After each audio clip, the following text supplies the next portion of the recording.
بسم اللہ الرحمن الرحیم۔ السلام علیکم ورحمۃ اللہ وبرکاتہ۔ جی ناظرین، آپ دیکھ رہے ہیں میرا یوٹیوب چینل اور میں ہوں نثار احمد۔ سب سے پہلے تو ساری پاکستانی عوام کو، ہمارے پاکستانیوں کو 14 اگست کی یوم آزادی 75ویں یوم آزادی مبارک ہو۔ اللہ تعالیٰ آپ سب کو اور ہمارے ملک پاکستان کو ہمیشہ شاد و آباد رکھے۔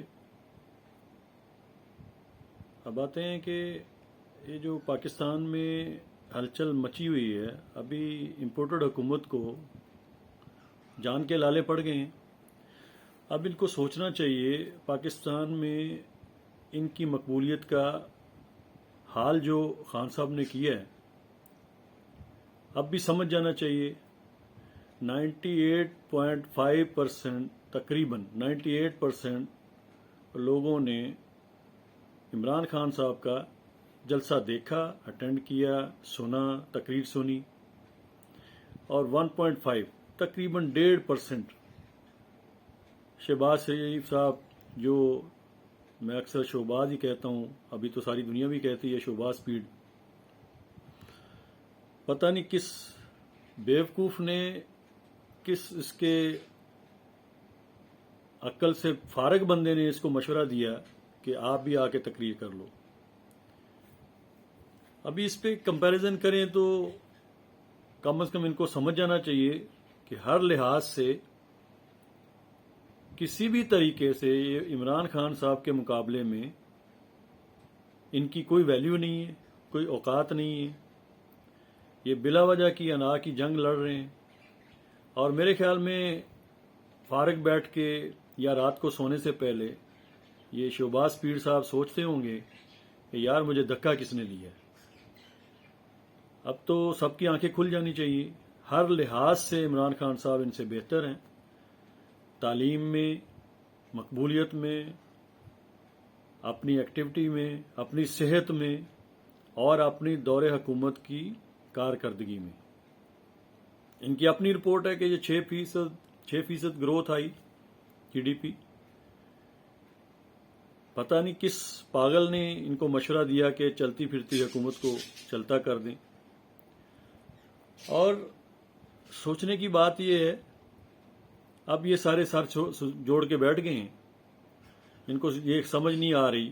ابھی ان کا مذہبی امور کا جو ایک فضل الرحمان کا، ڈیزل صاحب کا، جو پارٹی کا مذہبی امور کا وزیر ہے، ابھی اس نے یہ ایک نئی بونگی چھوڑ دی ہے، ہم لوگ بائیکاٹ کریں گے پولیو کا، سول نافرمانی کی۔ مطلب سوچنے سمجھنے سے قاصر ہیں یہ لوگ۔ کون سے دماغ کے مالک ہیں؟ یا تو یہ ویسے ہی بکھلا گئے ہیں ان کی مقبولیت کو دیکھ کے، یا ان کے پاس دماغ ہے ہی نہیں ہے۔ وہ ایک قومی اسمبلی کی کارکن ہے، انہوں نے کہا تھا جتنا آپ کا دماغ چل رہا ہے اتنا تو میرا اکثر خراب رہتا ہے۔ تو بات یہی ہے کہ ان کے پاس دماغ ہی نہیں ہے۔ ان کی جو حرکتیں ہیں اس سے ثابت ہوتا ہے کہ ان میں یہ قابلیت ہی نہیں ہے۔ پتہ نہیں کس پاگل نے یہ بیٹھے بٹھائے منصوبہ بنایا اور ان کو تخت پہ بٹھا دیے، اور یہ آج تک یہی سمجھ رہے ہیں کہ یہی بادشاہ ہیں۔ اللہ تعالیٰ بہت بڑا کارساز ہے، وہ انسان کو یہی سبق سکھا دیتا ہے۔ ابھی ان کی مقبولیت جو ان کا لاہور کہتے تھے، لاہور گڑھ ہے مسلم لیگ نون کا، ابھی ان کے ساتھ کتے والی ہو گئی ہے۔ میرے خیال میں 1% بھی لاہور ان کے ہاتھ میں نہیں رہا۔ جو انالیسز آیا ایئر ٹائم کا، جو ٹی وی چینلز کا جو ایک گوشوارہ بنتا ہے، اس سے صاف ثابت ہو گیا ہے کہ 98% جو ہے وہ عمران خان صاحب کی تقریر کو سنا لوگوں نے، اور 1.5% ہے ایئر ٹائم، وہ شہباز پیر کی تقریر کو سنے۔ کس وجہ سے یہ الیکشن اناؤنس کرنے کی تاریخ نہیں دے رہے، کس وجہ سے یہ اسمبلیوں میں بیٹھے ہیں، وہ ہم سب کو پتہ ہے کہ یہ ڈالر اکٹھے کرنے کے لیے آئے ہوئے ہیں، اور یہ سارا جو سب کی متفقہ لوٹ مار کی اسمبلی ہے، اس کو طول دینا چاہتے ہیں کہ جب تک جتنا ٹائم مل جائے اتنا ہی اچھا ہے۔ اب میں ایک دوسری بات کرنا چاہ رہا ہوں سندھ والوں سے۔ سندھ والوں کو ایٹ لیسٹ یہ سوچنا چاہیے کہ کب تک یہ 15 سال سے مسلط ہے زرداری، جو ہر قسم کی بیماری ہے، جو حکومت کر رہے ہیں 15 سال سے سندھ پہ حکومت کر رہے ہیں، اور وہاں جو خبریں آ رہی ہیں، جو آٹے کا تھیلا ہے وہ کوئی 1960، کوئی 1800، کوئی 1750، کوئی 1940، جبکہ وہی تھیلا، یہ خالی سندھ کی بات کر رہا ہوں، کراچی میں، سکھر میں، لاڑکانہ میں، خالی سندھ کی بات کر رہا ہوں۔ یار کچھ شرم کرو، کچھ حیا کرو۔ اور میں سندھ والوں سے پوچھنا چاہتا ہوں کہ کم از کم ایک تو چانس لو، ایک بار تو دیکھنا چاہیے۔ 14-15 سال سے آپ کو مجبور کیا جا رہا ہے، اور ایک ہی پارٹی کو اٹھا کے لے کے آتے ہو، پیپلز پارٹی کی دلوں میں بستی ہے، بھٹو ابھی بھی زندہ ہے۔ پھر وہی باتیں ہیں کہ بارش آتی ہے تو پانی آتا ہے، زیادہ بارش آتی ہے تو زیادہ پانی آتا ہے۔ تو پھر ان کا طریقہ تو یہی ہے کہ زیادہ کرپشن ہوتی ہے تو زیادہ زرداری ہاؤس میں آتا ہے، جبکہ وہی تھیلا جو ہے وہ 1000 روپے میں پنجاب میں بک رہا ہے، لیکن اس سے ڈبل جو ہے وہ کراچی، سندھ میں، پورے سندھ میں۔ تو کس کس کی جیبوں میں پیسہ جاتا ہے سب کو پتہ ہے، یہ مافیاز بیٹھے ہیں۔ سندھ والوں سے ریکویسٹ ہے، ایک بار چانس لو، ایک بار دیکھو، کم از کم ان لٹیروں سے، ڈاکوؤں سے جان تو چھڑاؤ، پتہ تو چلے آزادی کیا ہوتی ہے، پتہ تو چلے جمہوریت کیا ہوتی ہے۔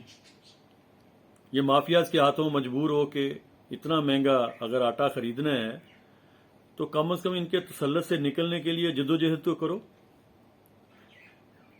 یہ جو شہباز پیر کا ایک اپنی انا کا مسئلہ بنا ہوا ہے، جس طریقے سے پیپلز پارٹی، مسلم لیگ نون، فضل الرحمان ڈیزل صاحب، جس نے بڑی کوشش کی ہے کہ کسی طریقے سے میں صدارت کی کرسی پہ بیٹھ کے سپریم کمانڈر بن جاؤں گا، وہ کہتے ہیں کہ یہ منہ اور مسور کی دال۔ جس طریقے سے یہ آ کے مسلط ہو کے بیٹھ گئے ہیں، اس طریقے سے تو کوئی ملک نہیں چل سکتا۔ مؤدبانہ گزارش ہے ہماری اسٹیبلشمنٹ سے کہ اس پہ نوٹس لیں، ہماری عدلیہ اس پہ نوٹس لے۔ اب کل کے جلسے میں عمران خان صاحب نے ثابت کر دیا ہے کہ پاکستان کا نہیں، دنیا کا، مسلم امہ کا لیڈر جو ہے وہ عمران خان ہے۔ پاکستان میں سب سے مقبول ترین لیڈر جو ہے عمران خان ہے، اور ایک اس پاکستان کی گرتی ہوئی معیشت کو سنبھالا دینے کے لیے ایک ہی حل ہے کہ نئے الیکشن کی طرف جایا جائے۔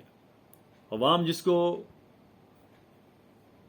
الیکٹ کر کے، ووٹ دے کے اپنا لیڈر مانے، اپنی حکومت بنانے کا جس کو حق ہو عوام کے تھرو، اسی کو حکومت چلانے دیں۔ اب تک کے لیے اتنا ہی، اپنا خیال رکھیے گا، اور میرے اس چینل کا بھی معذرت کے ساتھ بہت دنوں کے بعد آپ سے رابطہ ہوا، انشاءاللہ پھر ملاقات ہوگی۔ اللہ حافظ۔